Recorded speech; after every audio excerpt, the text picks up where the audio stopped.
Hi, I'm Craig Kirshner, President of Kirshner Wealth Management. Thank you for attending our latest video series where today we're going to talk about why I'm not a big fan of variable annuities. So let's get right into it. Let's talk about some facts about variable annuities because unfortunately I've been licensed in this business for 25 years and we have looked at a number of variable annuities, a great deal, a number of variable annuities, and I feel, in my opinion, that they are an unsuitable investment for our retired, higher net worth clients. And let me explain why.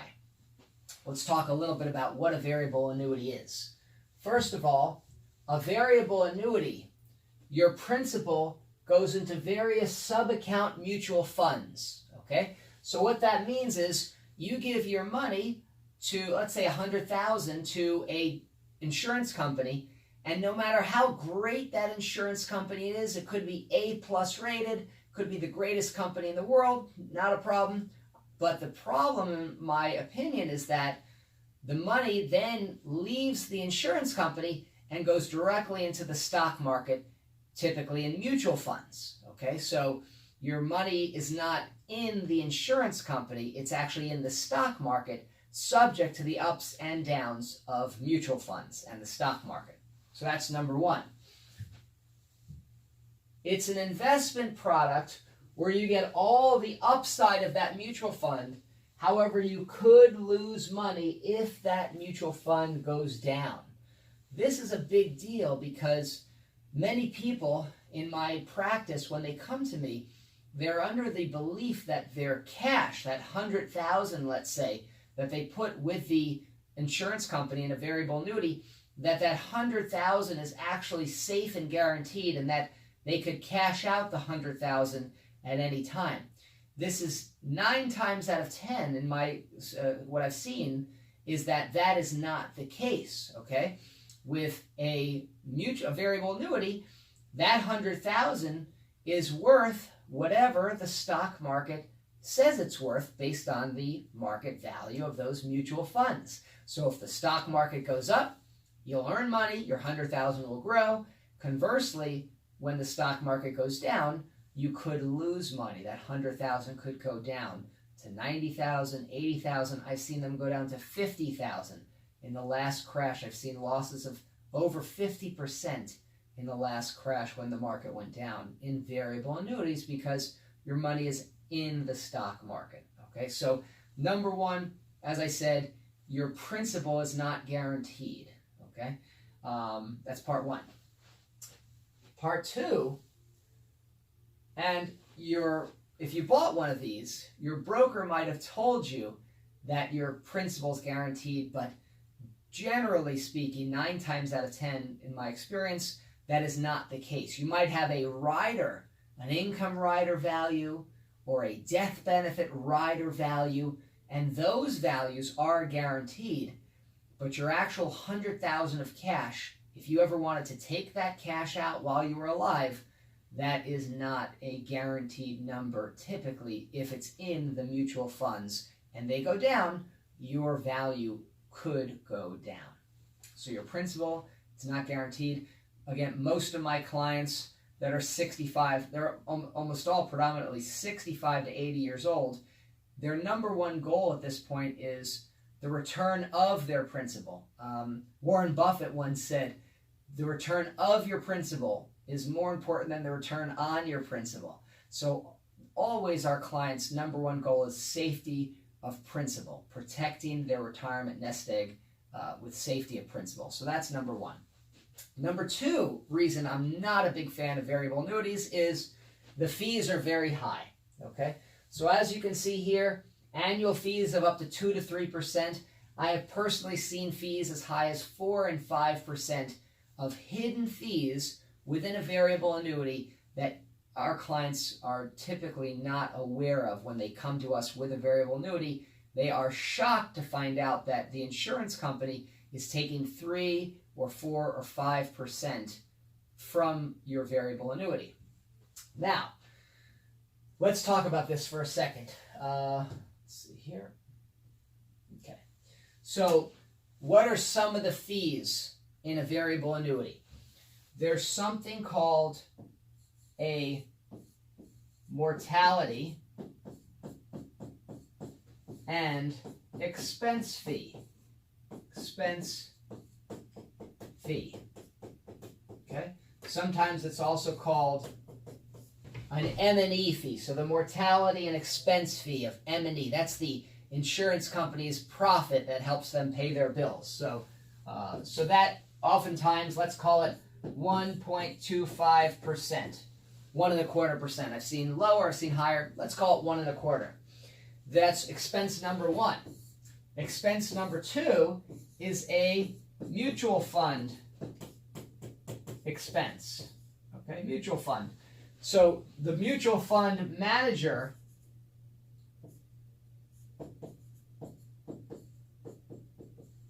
that mutual fund that your money's in, that mutual fund has a manager, and he's going to charge you a fee.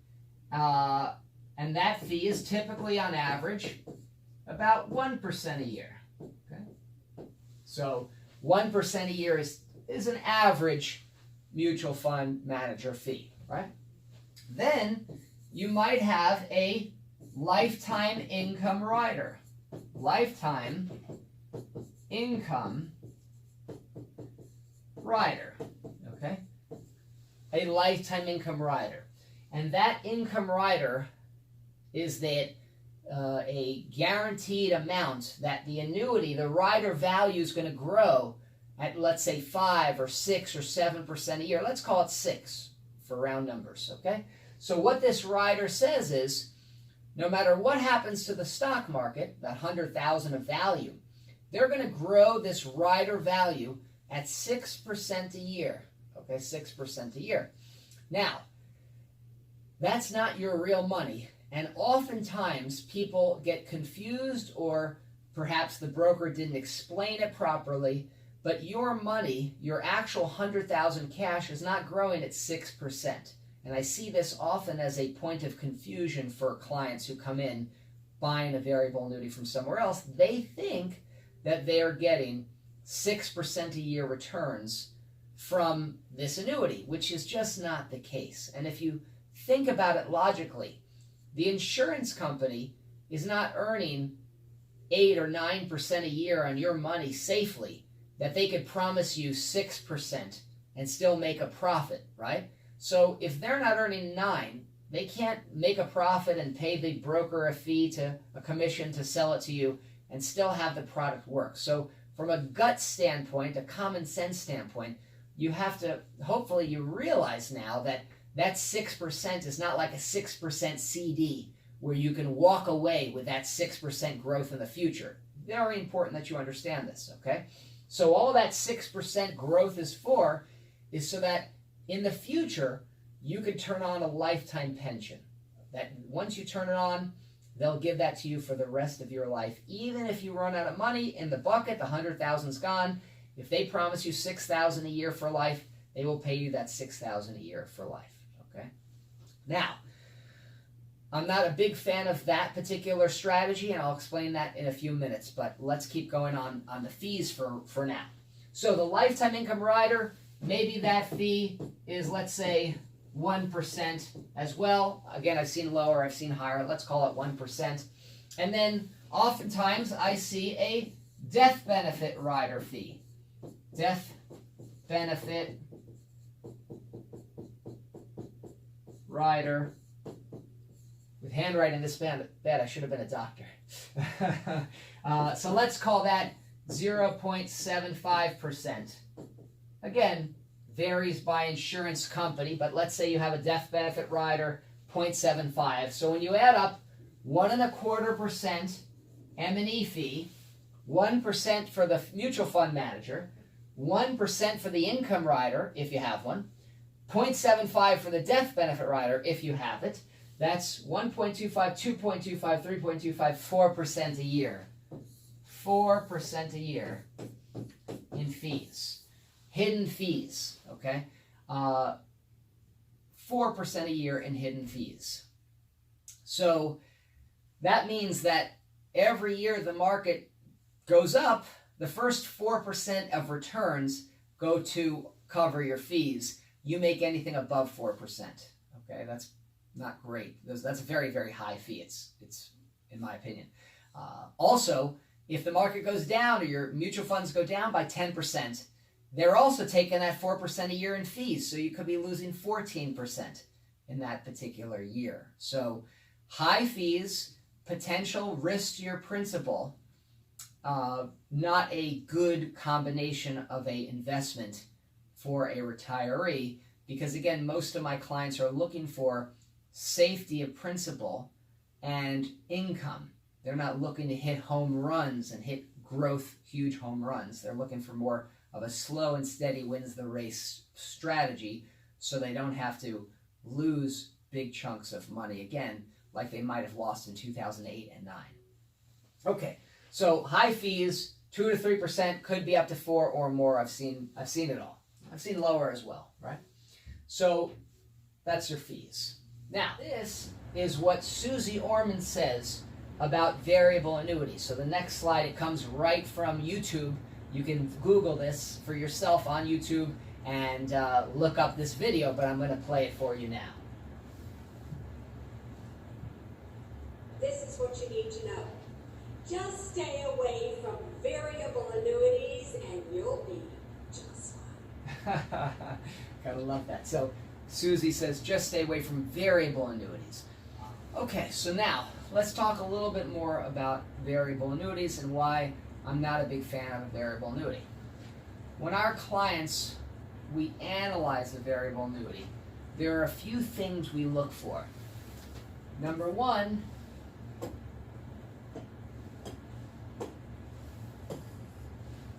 this is our 65-inch smartboard, by the way. It's like a giant touchscreen computer. Lets me analyze our clients' portfolios and look up their stocks and the history of everything. It's just a fantastic piece of technology. So what we look for when we're looking at a variable annuity, we want to know about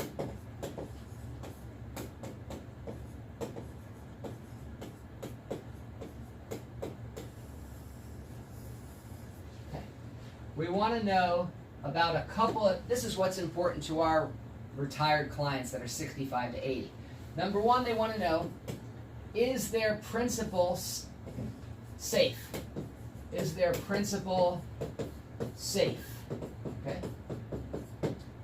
So with a variable annuity, typically the principal is not safe. It is in the market, in mutual funds, and so we're going to say no, only because if that mutual fund goes down, you can lose principal in your variable annuity. So your money is not guaranteed, the principal typically, because they're in mutual funds.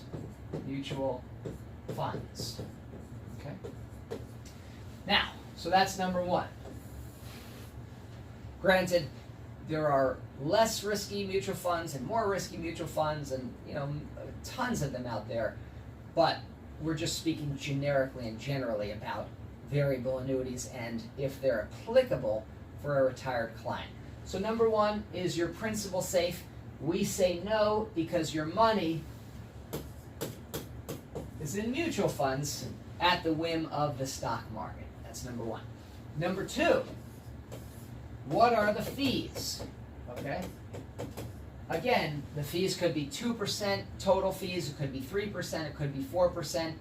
Let's say in this case, in this example, they're 4%, for example. Okay. Let's be more conservative. Let's say 3%. So let's say, for example, 3% in this example, hypothetical example. Okay, so 3% in fees in this example, right? Now, let's talk about an income rider for a little bit, because I want to educate you on how an income rider works, because this is a lot of the source of confusion in people that come to us when they think they have one thing, but they really have something else. So let's talk about that for a second. Let's talk about how an income rider works. income rider in a variable annuity. Now, there are many different types of income riders. There are income riders that cover one person. There are income riders that cover joint lives, let's say a husband and wife, or two husbands or two wives, whatever the case may be. We have all types of clients. We love them all. So, an income rider. Different types, but let's just talk generically in what I see most of the time. Okay? So, income rider. You have the stock market. The stock market goes up and down and up and down. It's like a river, right? Up and down and up and down. And let's say you start with $100,000. $100,000. Again, just a nice round number. I like round numbers, easier to keep track of. So you start with 100,000, and the stock market's going to go do whatever it does. It's going to go up. It's going to go down. It's going to go up. You know, like that, right? What the stock market does is what it does. So your cash grows based upon the stock market. So it's going to go up and down and up and down if you're in mutual funds, right? If you're in the market, goes with the market. Of course, less the fees you're paying, you know, whether it's 2 or 3 or 4%, whatever that is, whatever the case may be. So you'll lag a little, you know, behind the stock market, but your cash is whatever the cash is worth on a day-to-day basis. Now, an income rider works like this. Let's say this income rider grows at 6% per year. For example, 6% per year. So what they're going to do is they're going to calculate this income rider value based on a 6% per year growth. Okay? So let's say you're age 70 now, okay? Let's say you're 70 today, and so you're 70, and let's say it's 75, you want to maybe make a change, right? At 75, or do something. So let's look at your options at that point. The green line, the cash line, we don't know what that's going to be worth in 5 years, okay? Let's say it grew to 140,000, okay? 100 and... My wife says, with handwriting this bad, I should have been a doctor. Just kidding. So, let's say it grew to 140,000. Gotta have some fun with this stuff. It's a little boring sometimes. So your 100 grew to 140,000, okay? That's your cash in green, right? But you've got your income rider, right? So in 5 years, let's say 6% compounded, 30, let's call that, just for illustrations, let's call that 150,000, okay? 150,000. Just for the illustration, I know the math is wrong, but I want you to get the point. So let's say your income rider value is 150,000. Okay. Some people might be under the impression, based on what they've heard from their salesperson or broker, that they can walk away with this $150,000 number no matter what happens in the stock market with their cash. They can actually walk away with a lump sum at a certain point of this income rider value, the 6% income rider value, okay? The answer is that that is not the case. The income rider value is a fictitious number, a made-up number. It's not your actual cash.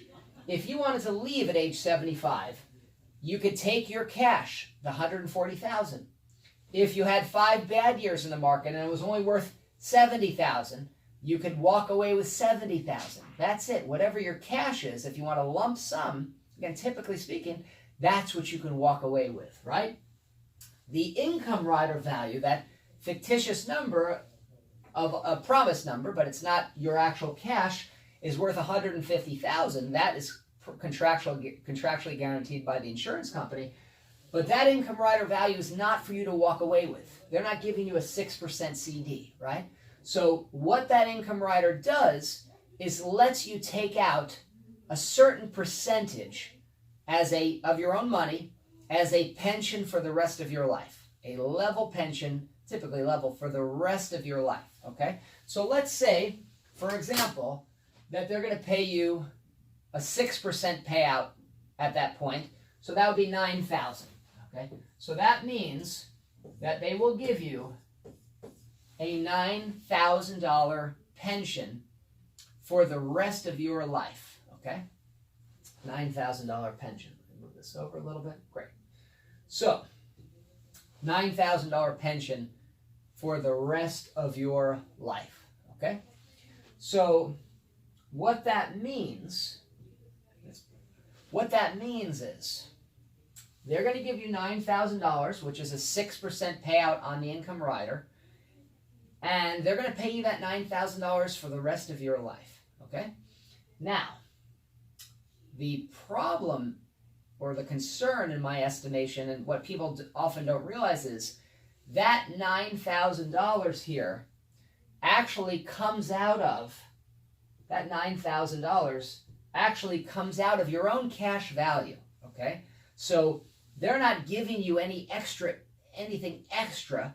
They are literally taking that $9,000 from your cash value, okay? So the $9,000 comes out of your $140,000 cash value. So if you took out $9,000 and you died the next day, you know, your heirs, or you wanted to cash in the next day, you'd get what's left in the bucket, the $131,000, you know, plus any growth or loss. That's your actual cash you could leave with, right?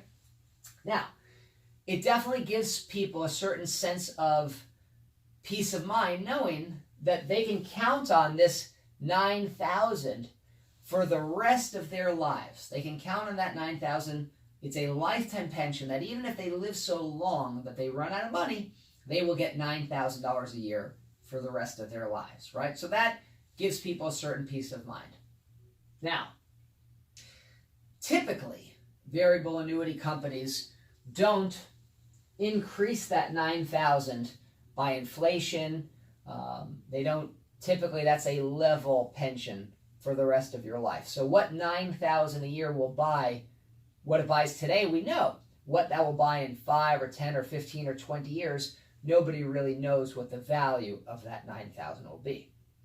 Now, it's possible the $9,000 might rise, but when I show you the calculation on the next page, you'll realize that why it probably won't. So we'll get to that in a second. Okay, but understand that that $9,000 comes out of your own money, right? So that's why this income rider, I want you to understand that value is not your real money. It's just used to calculate a pension. And like Social Security, every year you wait, that pension will be higher. Then you'll get a lifetime income from then on.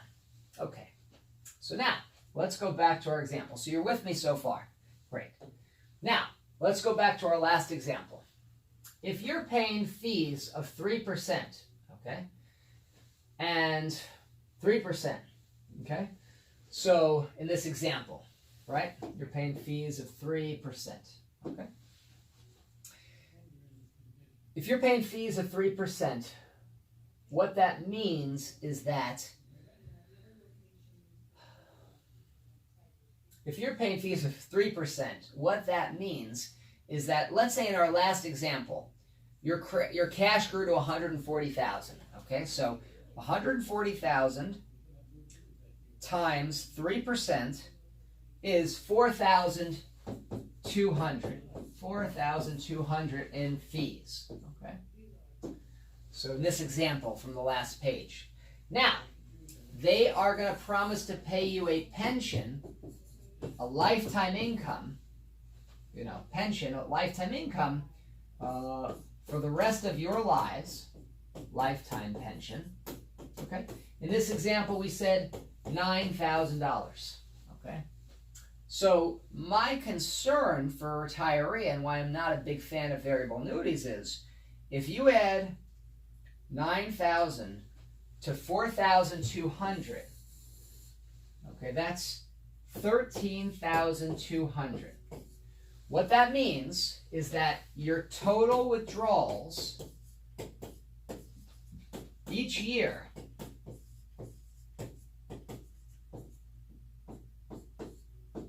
your total withdrawals is $13,200.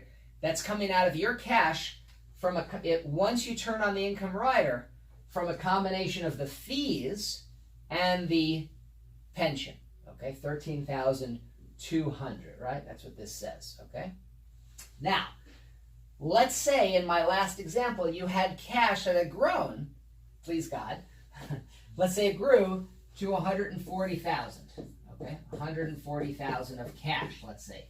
So this is your withdrawal. This is your cash. Okay. What that means is that you're taking out 9.4% of your cash value, a 9.4% withdrawal rate. Okay. So what that means is once you turn on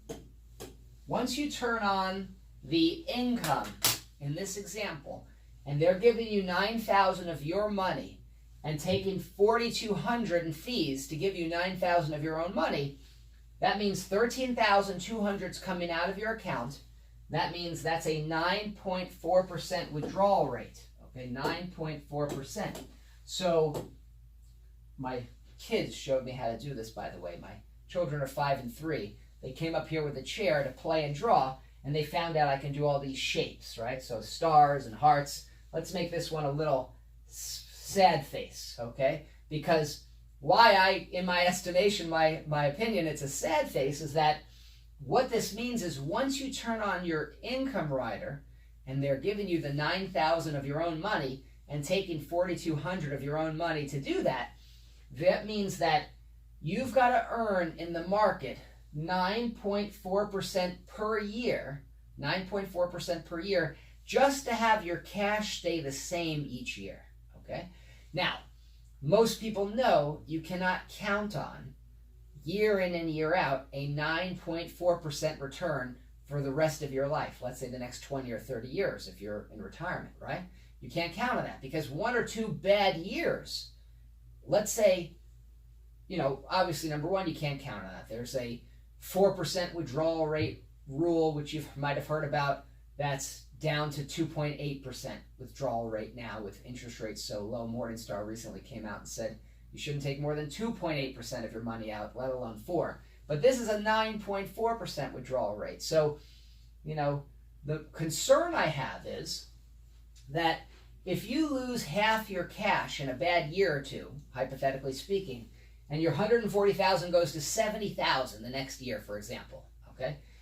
Now you're taking out 18.8% of your cash value, and more than likely, pretty quickly, you're going to run out of principal. That $140,000 turned to $70,000.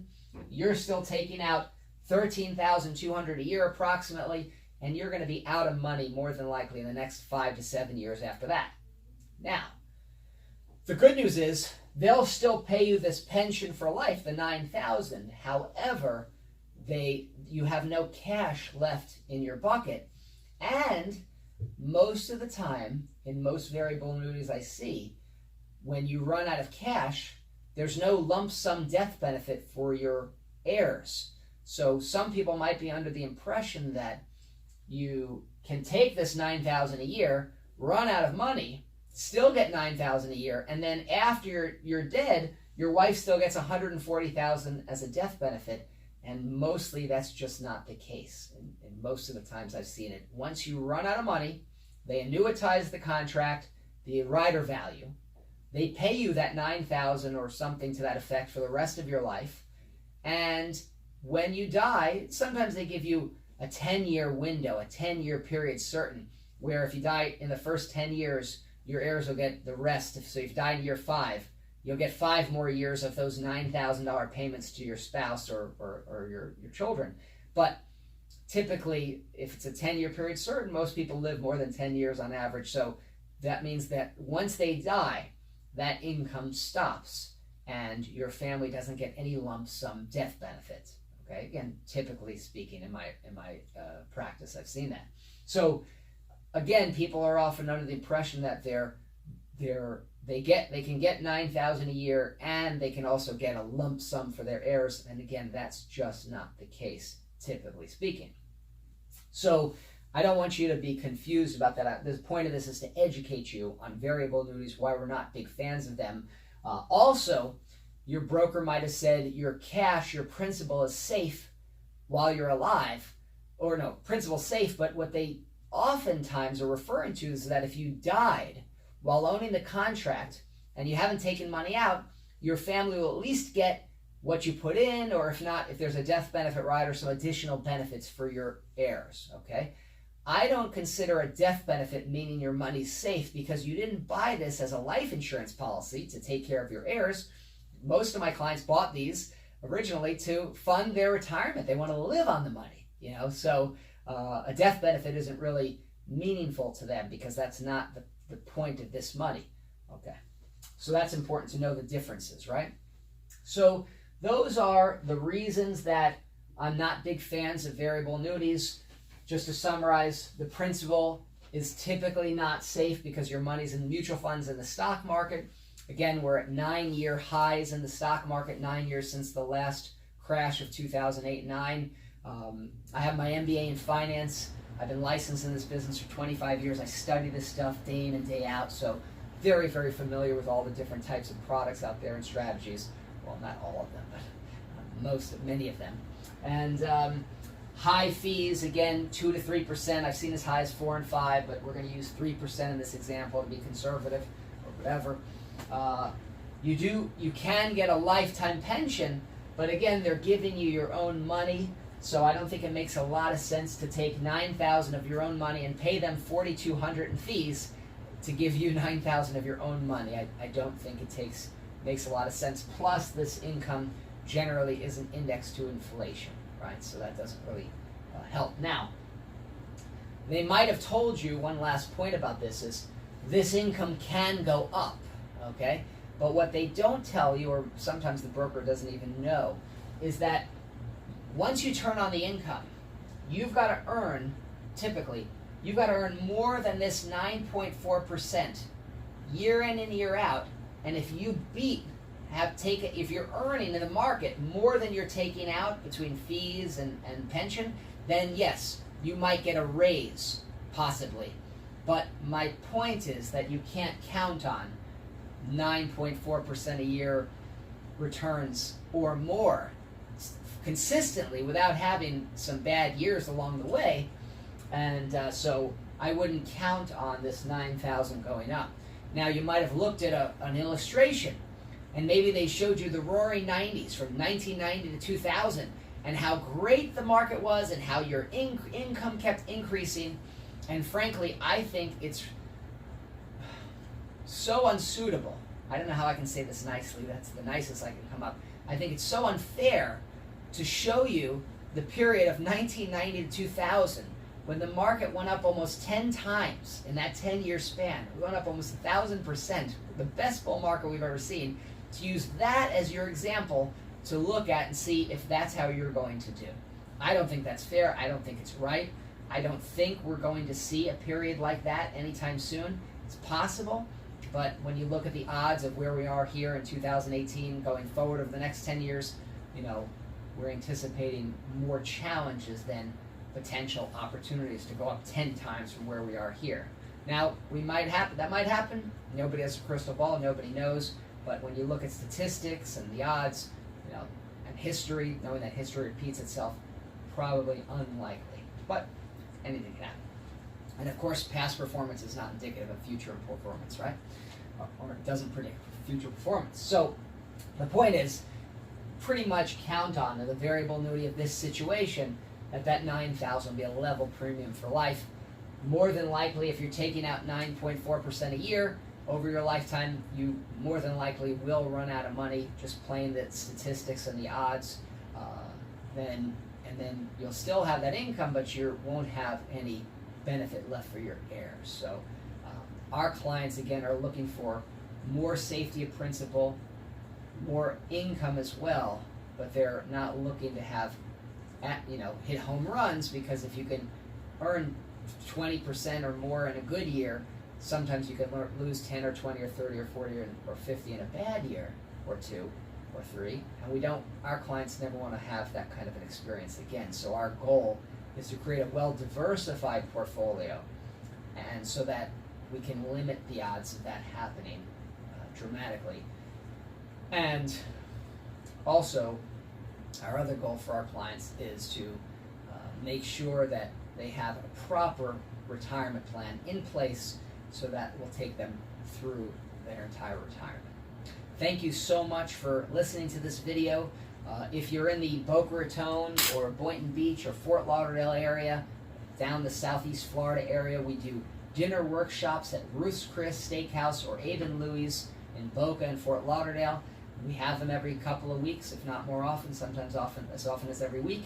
And so if you're interested, if you're 65 to 80 and you're interested in learning more and have more than $500,000 in liquid net worth, you're definitely welcome to come to our seminar, meet us, learn about us, meet our attorney,